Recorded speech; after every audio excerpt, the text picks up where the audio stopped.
Good morning, students. Today we will read chapter number 6 A और N. बच्चों आज हम A और N का यूज़ पढ़ेंगे. A और N कहाँ लगाते हैं, A किस में लगाते हैं और N किस में लगाते हैं. ठीक है, ये आपके एग्ज़ाम में आएगा तो आपको ये अच्छे से समझना है. ठीक है, चलिए स्टार्ट करते हैं. देखिए, look at the pictures and read the words given below.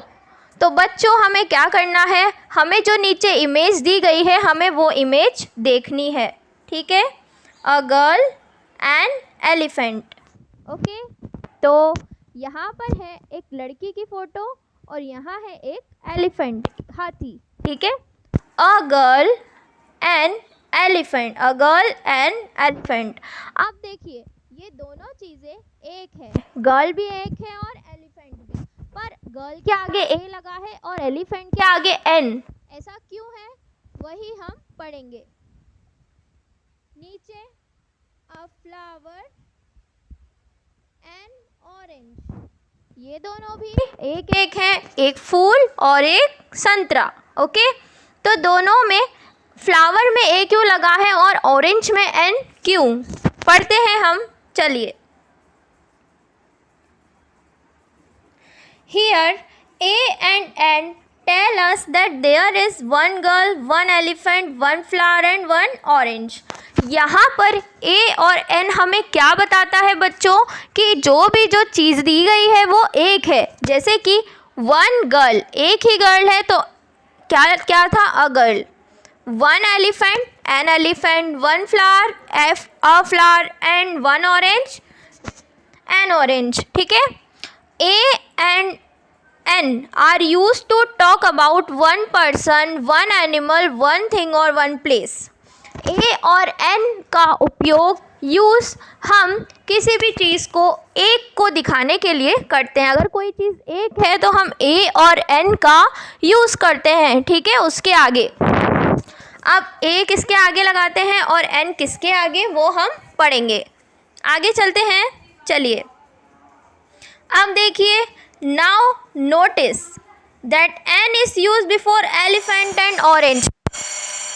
आप नोटिस करेंगे कि क्या बच्चों कि एलिफेंट और ऑरेंज जो है वो किसके आगे लगाया गया है, एलिफेंट के आगे और ऑरेंज के आगे, है ना. क्यों, because an is use before a naming word which begins with A E I O और यू. एन उन्हीं के आगे लगेगा जिनका जो word A E I O U से स्टार्ट होंगे. किन से, ए E I O and you. इन पांचों से स्टार्ट होने वाले वर्ड्स के आगे ही एन लगेगा. अब देखिए एलिफेंट में क्या इनमें से कुछ आ रहा है, यस, यहाँ आ रहा है ई, ए E I O and you. क्या आ रहा है, ई, इसलिए हमने यहाँ एन लगाया. एन किसके आगे लगेगा, ए ई आई ओ यू से स्टार्ट होने वाले वर्ड्स के आगे एन लगेगा. ठीक है, पूरे अल्फ़ाबेट ए टू जेड में से सिर्फ ये 5 ए ई आई ओ यू जो कहलाते हैं वोवेल्स, इनके आगे ही क्या लगेगा, एन.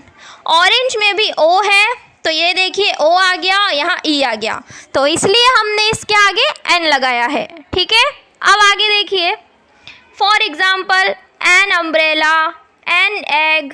अम्ब्रेला में यू आ रहा है, ए ई आई ओ यू, और एग में ए ई, तो ए E I O you Jin words में आएगा उनके आगे हम एन लगाएंगे. ठीक है, also observe that A is use before ball and flower. और देखा होगा आपने कि बॉल और गर्ल और फ्लावर के आगे ए क्यों लगाया है. A is use before a naming word that begins with the rest of the letters in the English alphabet.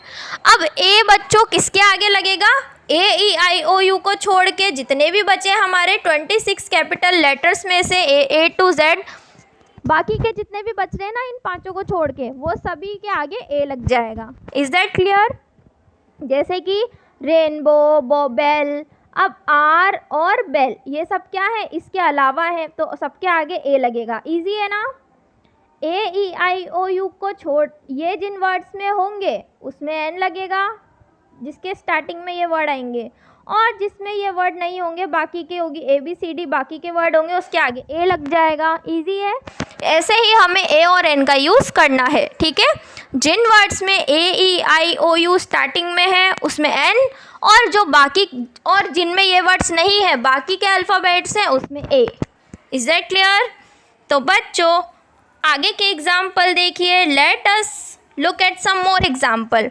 अब आ क्यों लगा? क्योंकि यहाँ बी दे रखा है, ए ई आई ओ यू में से कुछ नहीं है। अ डॉग, इसमें डी है, इसमें भी ए ई आई ओ यू में से कुछ नहीं है। अ हाउस, एच, इसमें भी ए ई आई ओ यू में से कुछ नहीं है। A kite, A E I O you में से कुछ नहीं है। अ पेंसिल, इसमें भी सेम। इन सभी में क्या है, बाकी के alphabets A E I O you को छोड़ के सभी अल्फ़ाबेट्स हैं, इसलिए इनके आगे क्या लग गया है, ए। एन, अब एन का यूज़ देखिए, इसमें ए है, an apple, an eagle, E, an insect, an owl, an umbrella.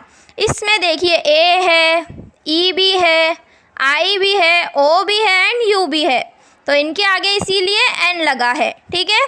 जिनमें ये पांचों वर्ड्स आएंगे उनमें एन लगेगा, जिनमें नहीं होगा, ये वर्ड्स नहीं होंगे, उनके आगे ए लग जाएगा, ठीक है। अब आगे हम इसकी एक्सरसाइज कल करेंगे, ठीक है बच्चों। Thank you so much.